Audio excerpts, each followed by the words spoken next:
Humanda na ang basketball world dahil may bagong pasabog ang Gilas Pilipinas na tiyak nagugulantang sa lahat. Sa loob ng Araneta Coliseum, habang papalapit ang tune-up game kontra Macau Black Bears, hindi lang basta ensayo ang saksihan natin. May inihandang shockwave si Coach Tim Cone na magpapaalala sa lahat ng lakas at lalim ng ating pambansang kupunan. Matagal ng pinaghihintay ang kanilang pagbabalik. At ngayon, ang dalawang dinamikong puwersang ito ay handa ng magpakita ng kanilang tunay na galing.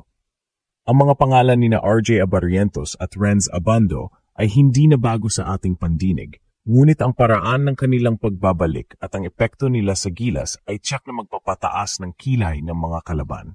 Sila ang sariwang puwersa na may kakayahang magbabago ng laro sa isang iglap, at sa tune-up na ito, sisiguraduhin ni Coach Tim na mararamdaman ng Macau ang kanilang buong puwersa. Isipin nyo, isang Gilas na may bagong-bagong energy. Handang pasabugin ang court sa ilalim ng stratehiya ng ating coach. Anong mga sorpresa ang inihanda ni Coach Tim? Paano liliyab ang laro ni na RJ at Abando? At paano nila gigulatin ang Macau Black Bears at ang buong mundo? Abangan ang pasabog na magpapatunay na ang Gilas ay hindi na basta-basta. Nagulantang ang lahat ng fans at maging ang mga kalaban ng tuluyang ilabas ni Coach Tim Cone ang kanyang mga sariwang puwersa sa Gilas Pilipinas laban sa Macau Black Bears. Hindi lang ito basta simpleng tune-up game. Ito ay isang statement, isang pagpapakita ng kung gaano kalalim at ka-flexible ang lineup ng ating pambansang koponan. Ang desisyon ni Coach Tim na ipasabak agad ang mga players na inaasahang magdadala ng bagong enerhiya ay nagulat sa marami, at ito ang simula ng isang panibagong chapter para sa Gilas.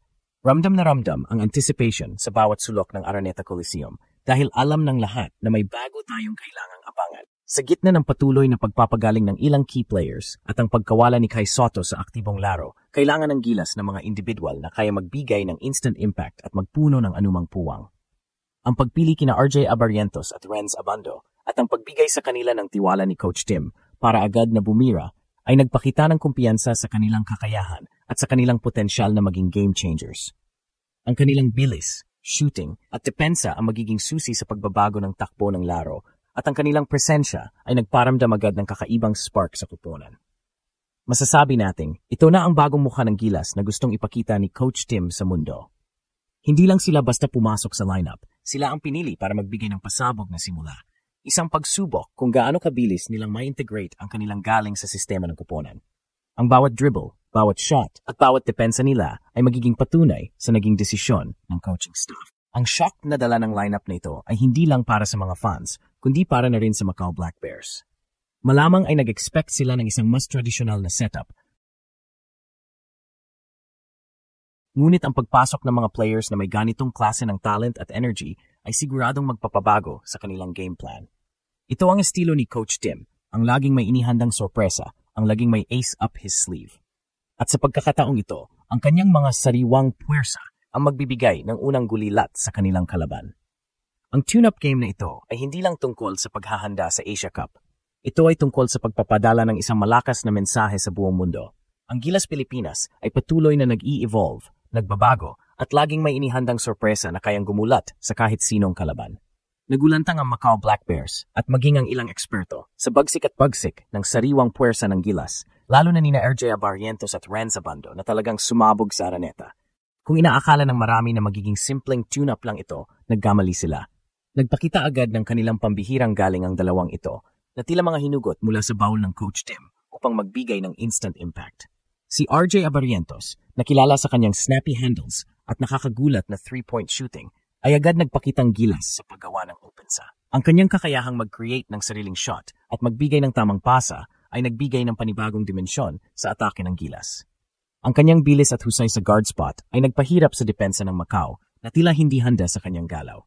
Pero kung may nag-alarma sa bilis ni RJ, lalong gumulantang ang atletisismo at high-flying style ni Renz Abando. Ang bawat dunk niya ay tila nagpayanig sa Araneta at ang kanyang relentless energy sa depensa ay nagbigay ng problema sa mga perimeter players ng Macau. Si Abando na galing sa matinding exposure sa KBL ay nagpakita ng kumpiyansa at aggressiveness na nagpahanga sa marami. Ang kanyang kakayahang tumakbo sa open court at tapusin ang play sa ring ay naging highlight ng tune-up game. Ang kombinasyon ni na RJ at Abando, ang isa ay nasa floor general, ang isa naman ay all-around athlete, ay naging isang nakakagulat na tandem na nagbigay ng shock and awe sa Macau Black Bears. Hindi lang sila basta nakapasok sa lineup, sila ang naging sentro ng usapan, ang naging X-factor na inihanda ni Coach Tim. Ang kanilang performance ay hindi lang nagpakita ng kanilang individual na galing, kundi pati na rin ng kanilang kakayahang umangkop sa sistema ni Coach Tim Cone. Makikita ang mabilis nilang pag-unawa sa triangle offense at kung paano sila nakikipag-ugnayan sa mga veterano. Ito ang patunay na ang Gilas ay mayroong malalim na bench at may mga players na handang mag-step up kapag tinawag. Ang tune-up na ito ay nagbigay ng mahalagang insights sa coaching staff kung paano gagamitin ang kanilang mga bagong puwersa at nagpadala rin ng malakas na mensahe sa mga kalaban sa Asia Cup.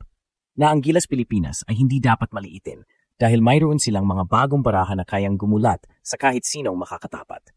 Ang pasabog ni na RJ at Abando ay simula pa lamang.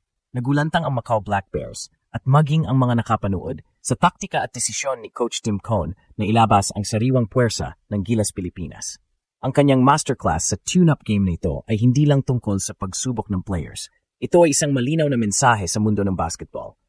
Sa pagpapasabog ni na RJ Abarientos at Renz Abando sa court, ipinakita ni Coach Tim ang kanyang kakayahang mag-innovate, mag-adjust, at gumamit ng mga hindi inaasahang kombinasyon ng players upang makamit ang tagumpay. Ang pagkagulat ng Macau sa bilis at galing ng bagong lineup ay patunay na naging epektibo ang stratehiya ni Coach Tim na tila ginawa niyang guinea pigs ang Macau para sa mas malalaking laban. Ang pagkagulat na ito ay hindi lang nakasentro sa performance ni na RJ at Abando, kundi pati na rin sa kabuuan ng Gilas na nagpakita ng pambihirang chemistry sa kabila ng pagbabago ng lineup.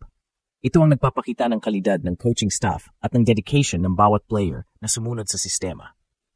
Ang tune-up game na ito na nilahukan ng bagong enerhiya at pinanood ng libu-libong fans ay nagbigay ng mahalagang datos at kumpiyansa para sa nalalapit na FIBA Asia Cup. Nakita na ng lahat kung paano gumagana ang sariwang puwersa at kung paano ito makakatulong sa Gilas na makipagsabayan sa mas matataas na kalibre ng koponan. Ang bawat successful play, bawat depensa, at bawat crucial shot ay nagpadala ng babala sa mga darating na kalaban. Higit sa lahat, ang tune-up game na ito ay nagpadala ng malakas na mensahe sa buong mundo.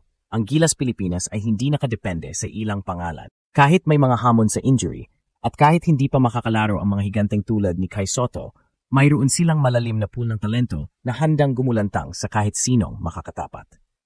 Ang pagpapabagsak sa Macau Black Bears sa pamamagitan ng sariwang puwersa na ito ay nagpakita ng Gilas adaptability, resilience, at ang kanilang walang tigil na paghahanap ng mga bagong paraan upang maging mas malakas. Ito ang simula ng isang bagong shocking journey para sa Gilas at ang Macau Black Bears ang naging unang nakasaksi sa pasabog na inihanda ni Coach Tim para sa buong mundo.